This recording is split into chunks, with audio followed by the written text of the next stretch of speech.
So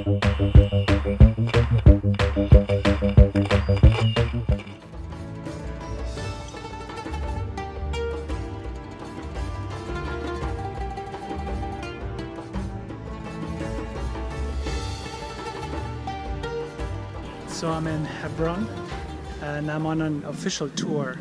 So with the tour guide, I'm with the group. I don't know how much I can film because it depends on how much time I have, how much elbow room I have. So I'm in the Israeli part right now, which is a smaller part. And I'm gonna have a guide for the Israeli part of Hebron. And then later on today, we're gonna go to the Palestinian part. And then we're gonna have a Palestinian guide. So we get to hear both sides of the story about the conflict between Hebron 1 and Hebron 2, as it's called at the moment.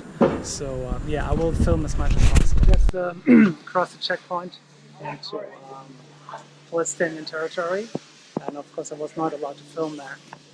We're going up to the mosque now.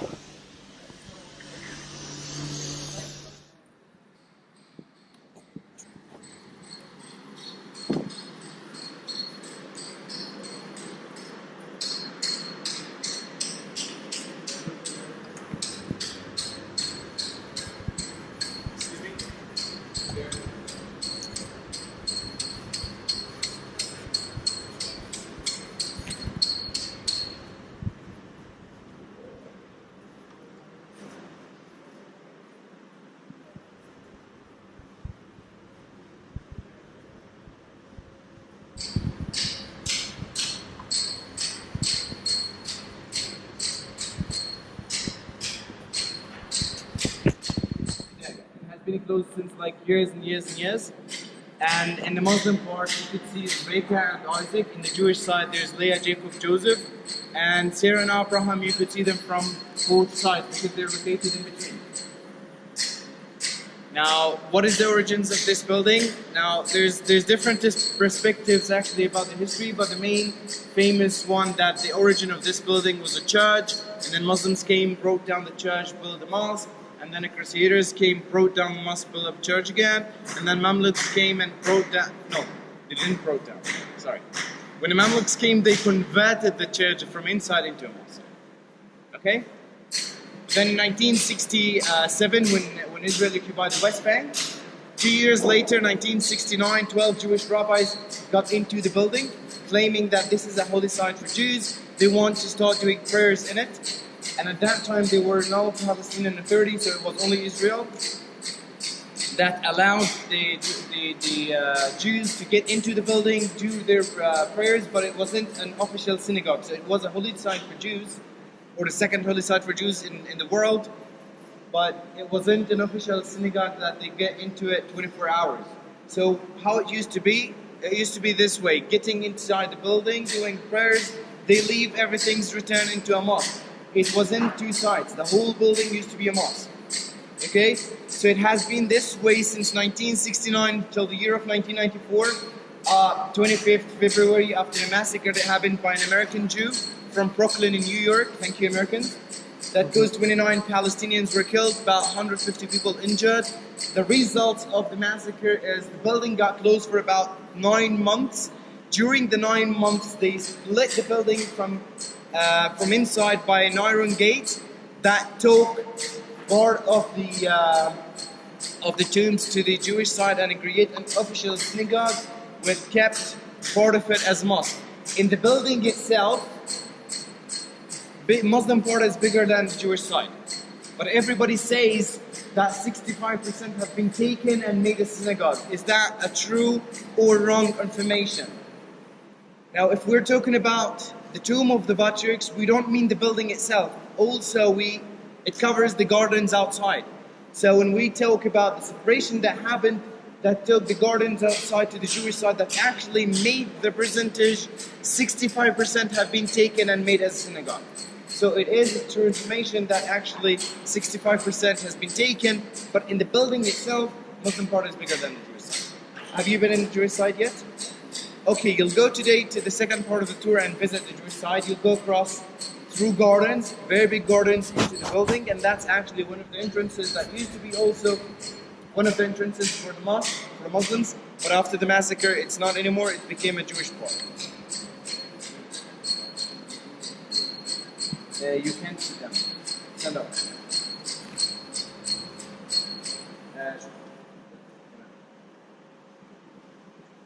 The second thing, after that was one of the results of the massacre. We're going to talk about the other results, which is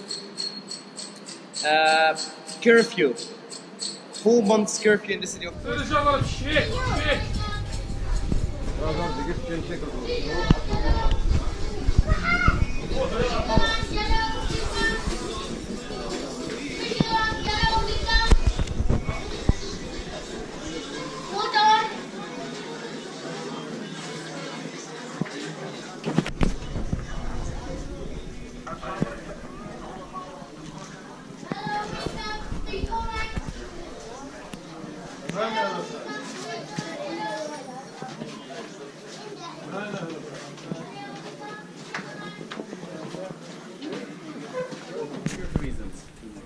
And this is how the settlement started, by having shipping container, rooftop of the Palestinian property around, became military bases. Families would be so much affected by the settlers and the soldiers.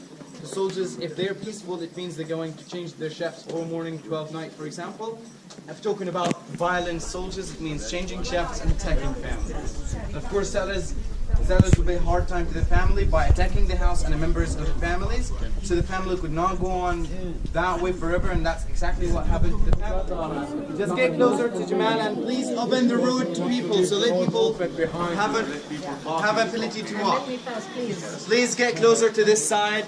Pay attention to Jamal. Jamal, please, voice louder. Ask many questions. All my life here, this is the truth. I've been with my daddy when I was only 7 years old, and I'm 55. Even I've gone to 56. The 4th of July. A few days ago, it was my birthday. Happy birthday! Happy birthday! And it's not just me. I'm like a grandfather right now, because you see, even my kids grown up here, and their kids, they visited me here. Now to start with, until they managed and they succeeded to kick the whole lot of the background, and they built a huge settlement. They call it Abraham Avinu. So soldiers there 24 hours to protect them and to look after them. By complaining, it doesn't do anything for us. We do complain, we shout, we scream, and they stop them. Give us a chance to live in peace or to live a decent life. Big pressure is to kick us outside.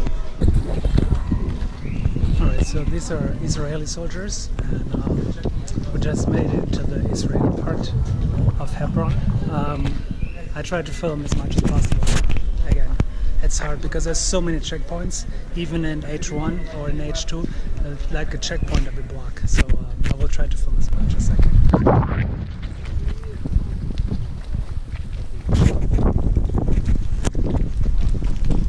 From slavery in Rome and moved north into an area called what we call today, like France and Germany, Franco-Germany, which we call back then in our language, what did we call it?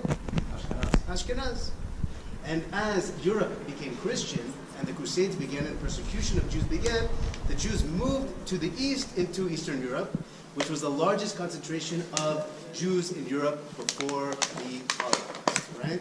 But the origin of those Ashkenaz Jews, they're descendants from slaves that were brought right here where we're standing in Hebron as they were sent off into slavery. By the way, what's the language of Ashkenazi Jews? Anyone know? Yiddish. What does Yiddish mean? Jewish. Yiddish means Jewish, right? But actually what it means is, think about the word. Yiddish means Judaish. Maybe. Okay, her parents live right over here. Let me just tell you guys what happened. Once again, remember the city used to be an open city until the Oslo process began, until the Hebron Accords. In the Hebron Accords, the city became divided into H1 and H2, and the Palestinian Authority was brought to have control of 80% of the city, really, and access to 97% of the city. The Jews here in the Jewish community were very, very scared of this. This was something that was very nerve-wracking for them, because the Palestinian Authority was also given weapons, including machine guns, as part of this agreement. And indeed, in the year 2000, the second Intifada, those guns started to be turned at the Jewish community here all over. We already saw one victim. Here is to another victim. What happened? You guys experienced it this morning. there's problems here between the Jews and the Arabs. You guys notice that? Okay. You might have noticed that this morning. There's a lot of problems, a lot of issues here. Okay. And so one of the big questions that always comes up is, so what are the Jews doing in Hebron if it's such a big problem? And even more than that, you guys tell me, you're internationals, you watch the news. The contextualization of this conflict is what? That the Jews are like these foreign settler colonialist power that have come and taken over the native Palestinian populations. Like that is the context of the discussion. Am I correct, or is that not correct? And I think that was the context of the UNESCO resolution as well. I want you guys to know I had a group of Israelis.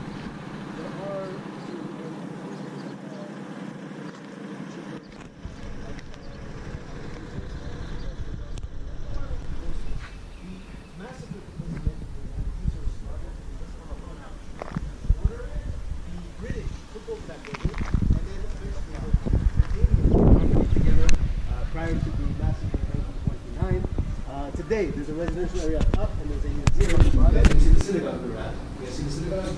The Torah scrolls that were taken out and desecrated, blood flowing down the steps. Everything here was destroyed.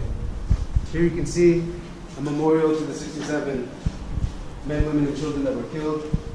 Why is it so important for you guys to know about this date, 1929, if you want to understand the story of Hebron?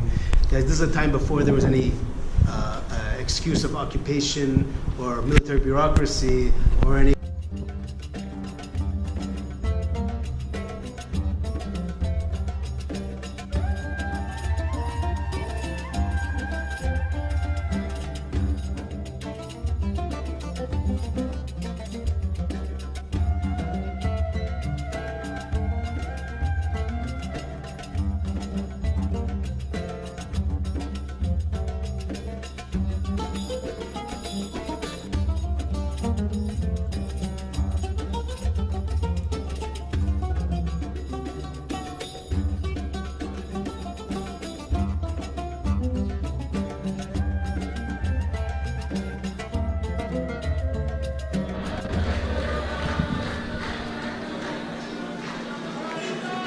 So I'm on Jaffa Street in Jerusalem.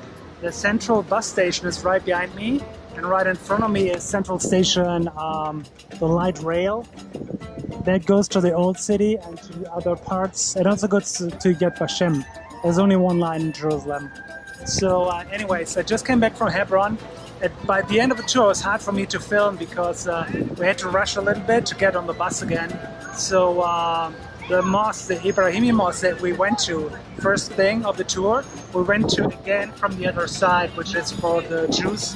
We only get to go to the Muslim side in the morning. So I'm gonna cut in some pictures that I took real quick. It took us about an hour, 20 minutes to get back to Jerusalem. And I think I paid about $80 US for the tour. Usually I don't take any tours because I like to do stuff independently, but the tour was amazing. I can only recommend the tour to you, and it's the only tour out there from Abraham Hostels that where you get to see the Israeli and the Arab side, where you can go to both parts of Hebron. Okay, if you have any questions, just leave a comment down below. Thank you for watching and following. Yeah, hit the like button. Feel free to subscribe. Okay, peace.